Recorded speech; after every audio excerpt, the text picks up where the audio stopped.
আমার নাম হচ্ছে বিকাশ দাস। আমি কোচবিহার ডিস্ট্রিক্ট থেকে এসেছি। পেশেন্টের নেম হচ্ছে সুনীতি রয়। উনি আমার শাশুড়ি মা। তো গত 4-5 মাস আগে মানে গলার একটু সমস্যা হচ্ছিল, মানে খেতে অসুবিধা হচ্ছিল। তো গলার সাইডে এই জায়গাটা একটু গুটির মতো হয়েছিল, টিউমারের মতো। তারপর ডাক্তারকে দেখানো হয়েছে আমাদের ওখানে। দেখানোর পর একটা টেস্ট ফেস্টগুলো করলো, বললো যে এফএনএসি টেস্টের মাধ্যমে যেটা বোঝা গেল যে ওনার ক্যান্সার আছে আর কি। তো অ্যালোপ্যাথি ডাক্তার দেখানোর পরে ওনারা যেটা বললো যে এখানে ক্যান্সার হয়ে গেছে, তো ওটাকে অপারেশনেই করতে হবে, ঠিক আছে।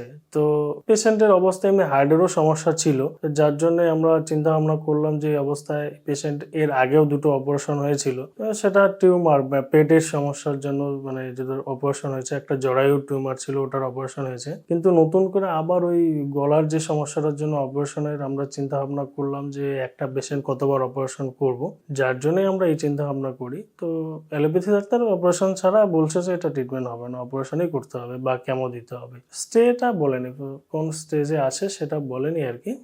জাস্ট এটাই বলছে যে ক্যান্সার আর কি। তখন যেরকম খেতে পারছিল না, শ্বাস নিতে একটু কষ্ট মনে হচ্ছিল, ঠিক আছে। তো কোনো কিছু খেতে গেলে গলায় আটকে যাচ্ছে এরকম কিছু মনে হচ্ছিল, এই সমস্যাগুলোই হচ্ছিল আর কি। ঠিকঠাক ঘুমোতেও পারতো না, একটু অসুবিধা ছিল।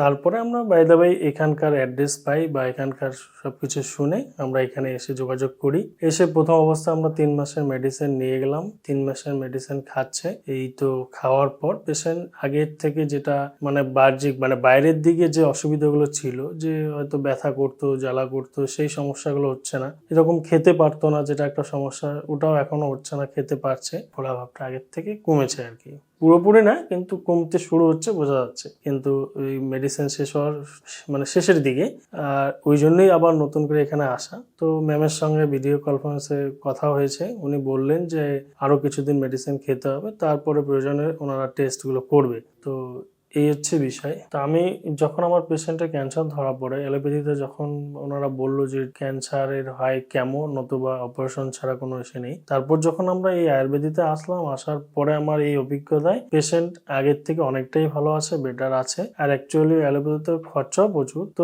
এখানেও যদিও খরচা আছে, তো সেরকম ভাবে তাও মানে ওই তুলনামূলক অনেকটাই কম যদিও। হ্যাঁ, তো সেই হিসাবে আমি বলবো যদি মানে এরকম ক্যান্সার পেশেন্ট যদি কারো আক্রান্ত হয়ে থাকে, ওনাদেরকে আমি বলবো যে এখানে এসে একটাবার দেখুক, কারণ আমরা যেহেতু ভালোর দিকে, নিশ্চয়ই ওনারাও একটু ভালো সুফল পাবে আর কি, এটাই আশা রাখছি আর কি।